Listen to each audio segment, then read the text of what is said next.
일주일 사이 부산에서 50명이 코로나19에 감염됐습니다. 집단 감염이 급증했고 감염 경로를 알 수 없는 확진자도 늘었습니다. 연휴 기간 사람들의 접촉이 늘어난 만큼 앞으로 2주가 고비가 될 전망입니다.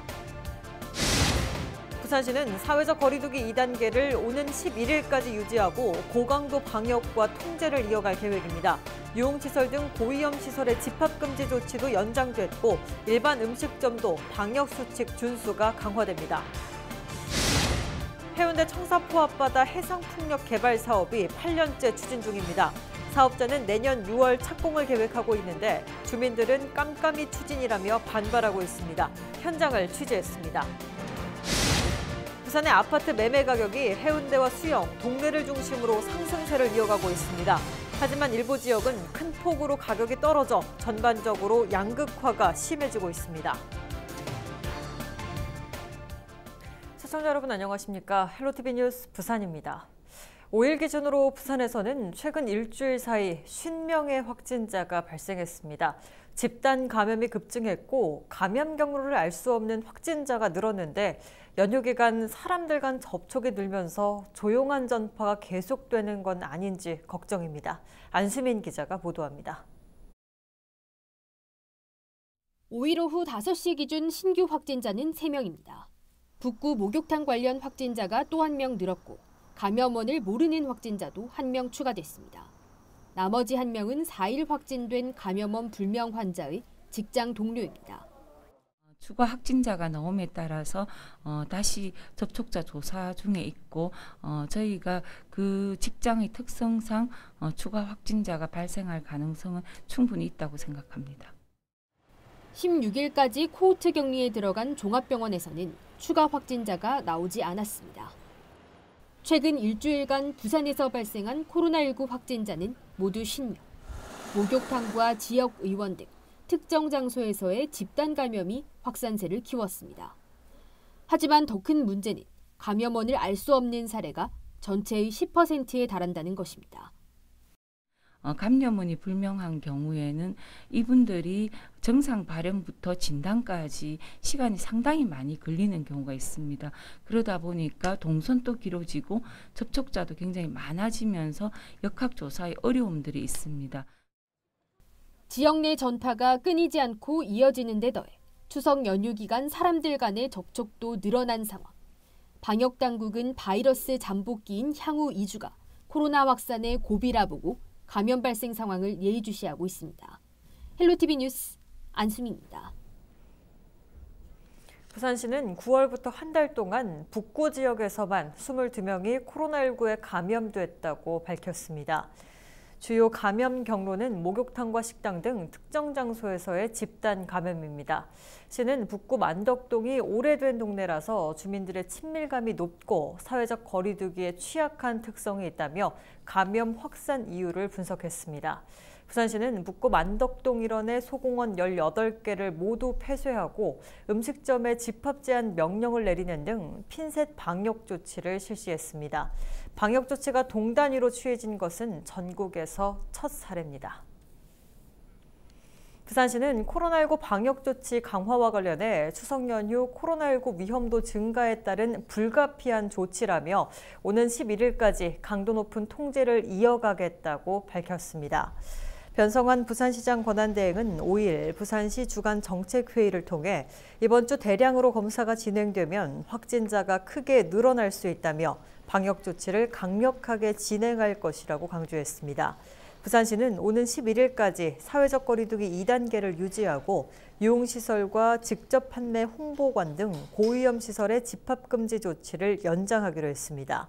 또 목욕탕을 집합금지 대상에 추가하는 한편 일반 음식점도 규모와 상관없이 방역수칙 준수를 강화하도록 했습니다. 오는 13일부터는 개정된 감염병 예방법에 따라 대중교통과 병원 등 다중이용시설에서 반드시 마스크를 써야 합니다. 부산시가 9월 이후 발생한 코로나19 확진자 수를 연령대별로 집계한 결과 10명 중 4명은 60, 70대로 조사됐습니다. 9월 1일부터 발생한 전체 코로나19 확진자는 163명인데 이 가운데 60대가 46명으로 가장 많았습니다. 뒤를 이어 50대 확진자는 32명, 70대가 26명, 20대가 23명으로 나타났습니다. 부산의 중증과 위중증 환자는 5일 기준 15명으로 늘었습니다. 정부의 그린 뉴딜 정책으로 신재생 에너지 사업이 주목을 받고 있습니다. 부산에서는 해상 풍력 발전 사업이 8년째 추진되고 있는데요. 사업자는 내년 6월 착공을 계획하고 있고 주민들은 깜깜이 추진이라며 반발하고 있습니다. 보도에 김현정 기자입니다. 정부의 그린 뉴딜 정책으로 주목받고 있는 해상 풍력 발전 사업이 부산에서도 추진되고 있습니다. 이 사업은 민간업체 주도로 지난 2013년부터 시작돼 올해로 8년 차에 접어듭니다. 사업자는 지난 2017년 산업통상자원부 발전사업 허가를 받았고 18년에는 청사포 어촌계와 동의합의 약정 체결까지 마친 상태입니다. 시설 배치도를 보면 청사포에서 1.2km 떨어진 앞바다에 풍력발전기 9기를 설치해 38.7메가와트의 전기를 생산한다는 계획입니다. 이에 대해 지역 주민들은 깜깜이 추진이라며 우려의 목소리가 높습니다. 부산방송에서 지난 2015년에 보도했던 해상풍력 사업 설명회에도 일부 주민만 참석한 모습이 포착되기도 했습니다. 몇 년 전부터 이런 게 됐으면 어느 정도로 주민들한테 설명회를 하든지 이런 소문이 나야 되는데 정말 깜깜하게 있다가 갑자기 내년에 착공을 한다는 했더니 이 좋은 경관을 정말 이 아름다운 마을을 이렇게 훼손시켜가 되겠습니까? 사업자 측은 청사포 해상풍력 발전 사업과 관련해 8개의 개별법 인허가를 준비했고 내년 6월 착공을 계획하고 있다고 밝혔습니다. 총계하고 각종 업계들 지역 수용성을 또 사업 수용성을 확보했고요. 가능하면은 내년 6월경 착공을 목표로 해운대구에 공유수면 점 사용 허가를 득하기 위한 법적 절차를 준비하고 있습니다. 이에 대해 김상수 해운대구 의회 의원은 해상풍력발전단지 타당성 조사 연구 용역의 재검토 등이 필요하다고 지적했습니다. 오죽 자원과 마을 어업권 그리고 해저 전력선 해역의 의장 통과와 수명을 다한 발전기 폐기물 처리 방안에 대한 논의도 함께 협의가 되어야만 합니다. 필요하다면 의회 차원에서 특위를 만들어 연구 용역 보고서를 집중 검토하겠습니다. 해상풍력 발전기가 설치되면 20년간 운영됩니다. 조용히 8년 동안 추진돼 온 이번 사업이 청사포 앞바다에 어떠한 바람을 불러일으킬지 지켜봐야겠습니다. 헬로티비 뉴스 김현정입니다. 부산시가 은행나무 가로수 열매를 조기에 채취하기로 했습니다. 부산시는 오는 16일까지를 집중 채취 기간으로 정하고 구군별로 은행나무 열매 채취 기동반을 편성해 열매가 자연적으로 떨어지기 전 집중적으로 수확할 계획입니다. 주요 간선 대로변을 중심으로 버스 정류장과 지하철 출입구, 횡단보도 주변 등 시민 불편이 예상되는 지역부터 우선 채취 작업이 이뤄집니다. 부산 지역 전체 가로수 16만 5천 그루 가운데 은행나무는 3만 4천 그루로 20.9%를 차지하고 있고 이 중 열매가 열리는 암나무는 만여 그루입니다. 코로나19로 침체된 내수 경기를 살리기 위해 부산시가 코리아 세일 페스타와 연계한 소비 활성화 행사를 개최합니다. 부산시는 산업통상자원부에서 공모한 민간 주도의 코리아 세일 페스타 행사 기간 중 지자체가 주관하는 소비 진작 지원 행사 공모에 선정돼 국비 3억 3천만 원을 지원받는다고 밝혔습니다. 코리아 세일 페스타는 오는 11월 1일부터 15일까지 진행되는 대규모 전국 할인 행사입니다. 부산시는 이와 연계해 우수제품 쇼핑숍 특판전과 부산기업 온라인 특판전 등 부산만의 판매, 소비, 관광 콘텐츠를 결합한 다채로운 연계 행사를 진행할 방침입니다.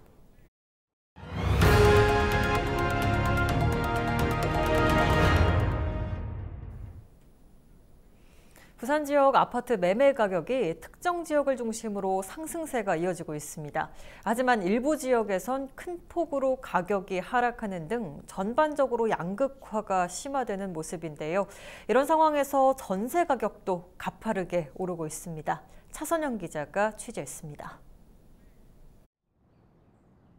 부산 지역 아파트 매매 가격의 상승세가 이어지고 있습니다. 올해 월별 매매 가격 변동률을 보면 3월 보합세, 4, 5월에는 오히려 아파트 매매 가격이 하락했습니다. 이후 6월 상승 반전 후 7월 0.76%, 9월에도 0.76% 올랐습니다. 가장 큰 상승 요인은 해운대구와 수영구, 동대구 지역의 재개발, 재건축으로 인한 긍정적 기대감 때문입니다. 하지만 특정 지역 중심의 매매 가격 상승으로 부산 지역 내 양극화 현상은 심화되고 있다는 의미이기도 합니다. 재개발, 재건축 기대감에 따른 일부 지역의 그 가격 강세는 여전히 나타날 것으로 보여지고 있고, 똘똘한 한 채를 소유하려고 하는 실수요자들의 구매력도 여전히 남아져 있기 때문에 상당히 좀 불안정한 상태에서 가격이 좀 일부 올라가거나 또는 극심하게 떨어지는 초양극화 현상이 전개될 것으로 예상을 하고 있습니다. 부산 지역 전세 시장도 요동치기 시작했습니다. 9월 들어 전국적으로 전세값이 급등하기 시작했는데 부산 지역 아파트 전세 가격 역시 오름세를 보이고 있습니다. 5월까지 하락세를 보였던 전세 가격은 6월부터 오르기 시작해 8월 0.25%, 9월에는 0.39% 상승했습니다. 지난 7월 31일 이후 전월세 상한제와 계약 갱신 청구권제 등 새 임대차 보호법 시행이 전세 시장에 영향을 준 것으로 분석됩니다. 한편 부산에선 10월부터 연말까지 13,000가구가 넘는 분양 물량이 대기하고 있는 데다 정부가 개정한 강력한 양도세법이 내년 6월부터 본격 적용돼 전문가들은 당분간 부산 부동산 시장이 활기를 띨 것으로 전망했습니다. 헬로티비 뉴스 차선영입니다. 영도도서관이 독서의 달을 맞아 자동차 안에서 문화 행사를 즐기는 드라이빙 북 플리마켓 하겨울 전방인카 행사를 개최했습니다. 부산시 공공도서관 최초로 진행된 이번 행사는 사전 예약한 가족 10팀이 참여했으며 잠자는 책 교환전과 함께 버블 아트와 퀴즈쇼, 열쇠고리 만들기 등 체험 행사가 비대면으로 진행됐습니다. 부산국제광고제 온라인 공모전 출품작 접수가 마무리됐습니다. 부산국제광고제는 당초 온라인과 오프라인으로 행사가 진행됐는데 올해는 코로나19의 여파로 전면 온라인 행사로 변경됐습니다.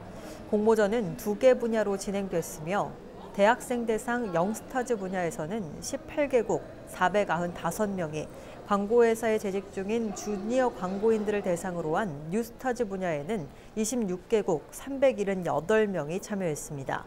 영스타즈의 경우 지난해 2배, 뉴스타즈는 4배 이상 참여가 늘었습니다. 부산국제광고제 조직위원회는 오는 22일 온라인 시상식을 열고 수상작을 발표할 예정입니다. 부산항만공사가 체험형 청년 인턴을 공개 채용합니다. 채용 인원은 모두 10명으로 8일부터 14일까지 원서를 접수한 뒤 서류 전형과 필기, 면접 등을 거쳐 11월 9일 합격자를 발표할 예정입니다. 합격자들은 12월 1일부터 넉 달 동안 항만공사의 각 부서에서 현장 경험을 하게 됩니다. 자세한 내용은 부산항만공사 홈페이지에서 확인할 수 있습니다. 부산교육청의 교육비 특별회계 예산을 예치 운영할 교육금고 지정을 위한 신청이 시작됐습니다.